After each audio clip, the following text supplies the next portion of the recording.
Welcome to Pathways Through the Prairie, the North Dakota State Library podcast, where we interview North Dakota librarians and staff, state government leaders and employees, and interesting North Dakotans. I am State Librarian Mary Soucie, and today I am joined by Melissa Lehman from the Edna Ralston Public Library in Larimore. Melissa has been the director at the Edna Ralston Library since 2012, and I think I met you shortly after I became state librarian, Melissa, so I think I've known you for about 12 years. And thank you so much for joining me. Oh, it's my pleasure. Yes. So we'll dive right into our question. The State Library's vision is providing pathways to knowledge and opportunities. What was your pathway into libraries? So I was thinking about this, and I cannot even remember a time when I didn't go to the library. My mother always took my brother and I to the library when we were little, and it was the best part of the week. I loved exploring all the books, and my mother was a voracious reader. We always had tons of books, and she never told me I couldn't check out too many. I had stacks and stacks of books, and I just have always, libraries have always been a really big part of my life. I love that. My story's similar. My mom worked at the library, but I grew up in the library. So did you always want to be a librarian, Melissa? No, I always loved reading. And like when I was in middle school, I remember I got to like work as a helper in the library for a period for a while. And I enjoyed that, but just loved being around books. And I always had my own personal library that was really large. So when I was raising my children and staying close to home, and there was an opening at the library. It was just 3 days a week. And I thought it was a perfect part-time job while being a mom. So Okay. And then eventually you became the library director. yes, I And did for 2 years and then was the director. Okay. Okay. And before we actually started recording, you were sharing that now you're also teaching middle school in addition to doing the administrative side as the library director. So what are you teaching? I teach ELA and I teach social studies and geography. So Okay. I have And ELA is English. language What arts. is ELA? English Oh, language. language arts. Okay. Okay. And then I'm sorry, you said you teach social studies as well? Yes. Okay. All right. And they go really well together because there's a lot of reading in the social studies and geography as well. So Sure. So how do you manage teaching and being a library director? well, our library is small, so our budget is like $20,000 a year. So it's not a lot. I just make sure that I get all the books ordered and I do all the like the library grant writing and I do all the like the reports that we have to do and I do the scheduling. I do the time. I turn in the time. It's not a whole. It's I don't work a whole lot extra on the library because I have a great Okay. staff that's well trained and they do. I Mm-hmm. miss being with the patrons though, but Mm-hmm. I Sure. have a great staff. How many work for your library? Right now, there's myself as the director, and then I have four librarians. Okay. And so when you did get to be in the library with the patrons, what was your favorite part? What do you miss most about, being active at the library? So I miss like helping them find the perfect book or just chatting with them about what they're reading and how maybe I love how books can really help you with difficult times in your life. And if I know someone's having a problem, then maybe I'll suggest, well, this character did a really great job going through this. So let's take a look at Mhm. this. So, I love that. I love that, matching the book to what's going on in their life. yeah. Do you find yourself going into librarian mode with your students and doing that same sort of recommendation of Oh, books based on what you know is going on in their life? yes, I do. And I being a librarian, my classroom library is pretty big. And the kids love it. And a big corner of my classroom is just a corner of books filled with bean bags and a comfy chair to read in and a nice soft rug. And I insist we read like with I have sixth and seventh grade and sixth graders, we read silently the first 10 minutes of every class. And then I have a digital platform that I use that they have to summarize a little bit what they read, give me a quote, find a picture that goes along with it so that I know that they're reading, but I don't want to like tell them that they have to read something specific, or they can read whatever they want, but I just want to kind of track that they're reading. And they love it. They look forward to it. It's the best part of the day. They tell me all the time, I can't wait till we get in here, because then they can kind of just relax and get into a book. A lot of times when that timer goes off, they're like, no, can we read a little more? Oh, I completely understand that. I'm trying to be more intentional about what time I go to bed. But gosh, you start reading a good book, and that's I should start setting a timer for myself. Maybe I'd be more productive with other things around my house. Yeah, I love that. Do you find there's a particular genre or a particular type of book the kids are drawn to, or it's just kind of all over the board? So, okay, honestly, they still love the graphic novels. And Mhm. to me, I'm like, you go for it. If you want to read a graphic novel, I'm not against it. Any reading to me is great reading. And it takes specific skills as well to read a graphic novel. It's not the same as reading a book. So it's not Mhm. a waste of time at all. And I also find at this age, they love like the Holocaust literature or Okay. anything to do with concentration camps and stuff like that. They're really into that right now. But there are quite a few that like the science fiction, like dragons. Okay. Oh, Like sure. Percy Sure. Jackson still is pretty popular. And Hmm. So we have graphic novels come up again and again when I'm talking to librarians in the podcast. But I always like to say, in case we have a new listener, just give a brief description of what a graphic novel is. so basically, it's written in kind of comic book form. So there's a lot of illustrations with the dialogue, like you would see in a comic book, but it's a whole novel. Hmm. Yeah. I was never really into comic books as a kid, other than I always say my only comic book I ever really read religiously was Archie comics. So Yes. that tells you a little bit about me.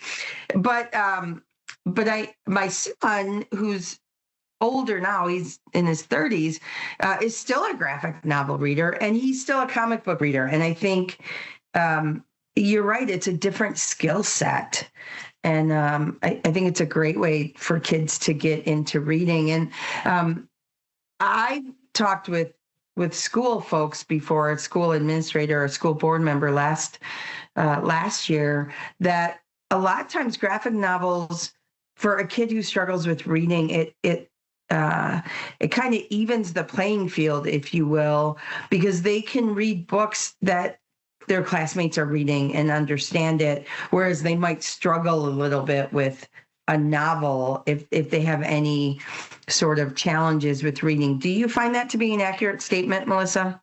I do. It really does help. And if I have a reluctant reader, I'll often direct them to a graphic novel to start off with. And once they get Hmm. the hang of that and get the reading bug, then I can introduce them to other things too. But Hmm. they do still they Hmm. love graphic novels. So Hmm. Getting back to your library director hat, I love that we're talking both of these because you're wearing both hats equally. What are some exciting things going on right now in your library? well, right now we're in the middle of our winter reading, and it's kind of to get the kids out of the house a little bit in the winter, and they come to the library on Saturdays, and we're like last week we did Legos, and we're not a large library, we're not a large town, and we had like 30 people attend to the Saturday morning session, so I was really excited about that. But they really Great. enjoyed doing the Legos, and we're doing a book, like a reading bingo card, and so Shields has given us some gift cards that they'll for every bingo they make, they'll put their name in for a drawing and they'll get some Shields gift cards. Nice. That's a great prize. You can always use a gift card for Shields for Yes, something. especially I teenagers, they love it. Oh yeah, yeah. I kind of have an Owala water bottle addiction. Not kind of. I have an Owala water bottle addiction, and we were recently at Shields, and they have some different colors that they don't have at Target. So I might have, I could use a Shields gift card for an Owala There water you bottle go. always, always. What would you say are some exciting areas of growth for your library? We are, well, we're starting to like get more of the teenagers again. Sometimes it seems like it goes in cycles. Like I have them Sure. from preschool to sixth grade, and they come in all the time, and they're just a joy to have. And then once they get into middle school, high school, they're not coming into the library as much. But lately, I've had some teenagers starting to come in, but they also are looking for the graphic novels. So it's important to have a Mhm. good selection of those. I'm Sure. always That's asking them, "What do you want to read? I want to get what you want." So, right. And sometimes that's harder for teenagers to, because they're kind of on that cusp.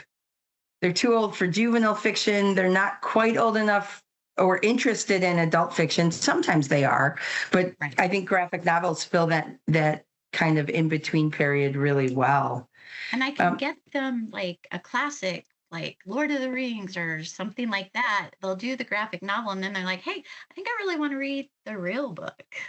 So, sure, sure. So it's sort of an entry into novels, if you will.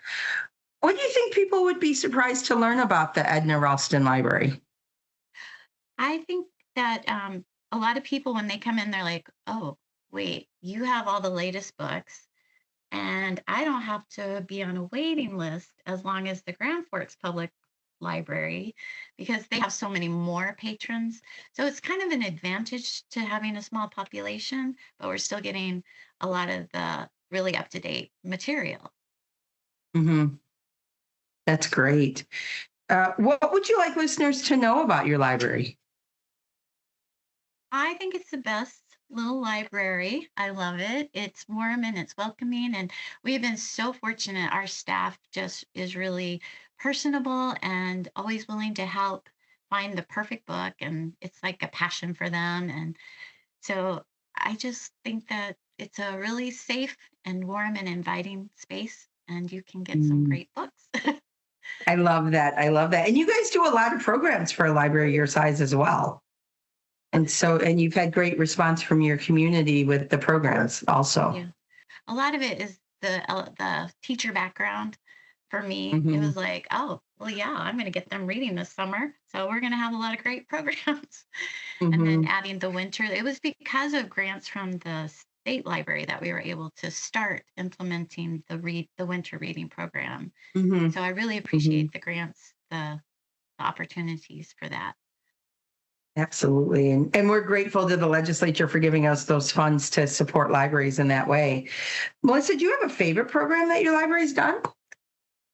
I really love summer reading. It's the highlight of my year. And it's one that I actually get to participate in a lot because, like, I'm very active in the summer because, but during the school year, it's like I don't get to Hmm. do as much, just the weekend, the Saturdays that Sure. we're open. But I love the summer reading. I plan for it. I've already got most of my crafts decided on and what books we're going to read and activities that we're going to do. I've already got that percolating and Hmm. I'm going to publish a wish list on Amazon soon. So last year, a company bought everything on our wish list. Oh, It was wow. Like amazing. a Yes. local company? Actually, I they were from Arizona, but they saw it. Oh, They must have had local ties. So wow. That's really interesting. That's yeah, super cool. it That's was. really cool. Do you do an Amazon wish list only for summer reading? At the moment, yes.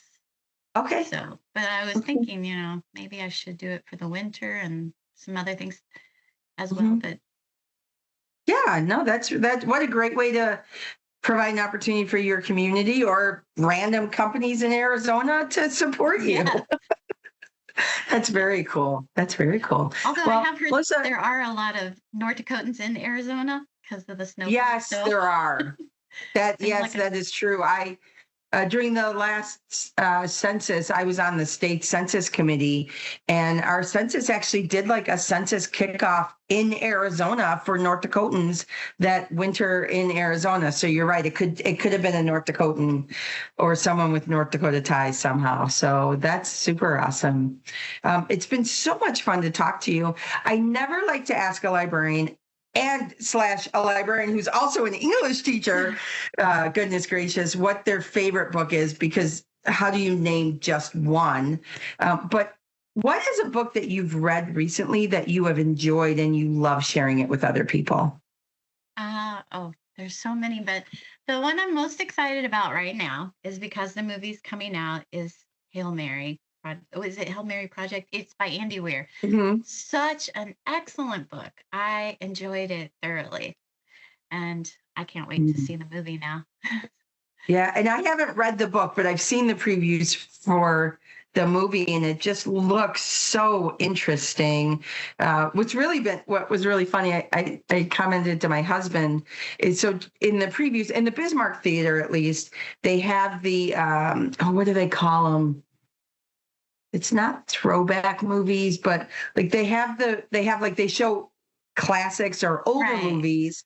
And so in the same like set of previews before the movie we were watching, there was like a throwback Ryan Gosling film. I think it was La La Land, which I never saw. And then they had this current Ryan Gosling film, the Hail Mary Project. And so it was kind of funny and a little weird to have the same actor in like a throwback preview and like a current preview. So for people who might not be familiar, can you give just a brief what the book's about? Yes. Okay, so this guy wakes up in a spaceship and he has no idea what's going on, why he's there. And it's as his memory comes back, because he's been in like a coma to get to the place where he is. Um, it's very interesting how it's told in flashbacks and how he realizes that he is the Hail Mary Project to save the earth, and how he's going to do this, he's not sure. And he's just a middle school science teacher who happens to have a doctorate, but Okay. it's really great. I guess it's not a Interesting. spoiler. There is an alien because I've seen him in the Hmm. preview, and I Hmm. just love their real relationship is really great. Hmm. Yeah. Since you've seen the preview, or just in general, do you prefer to read the book and then see the movie, or do you prefer to see the movie and then read the book?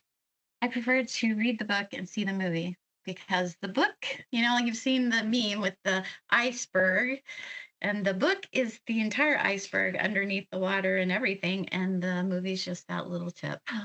So Hmm. I always Hmm. read the book first, Yes, and my yes, husband and hates and it.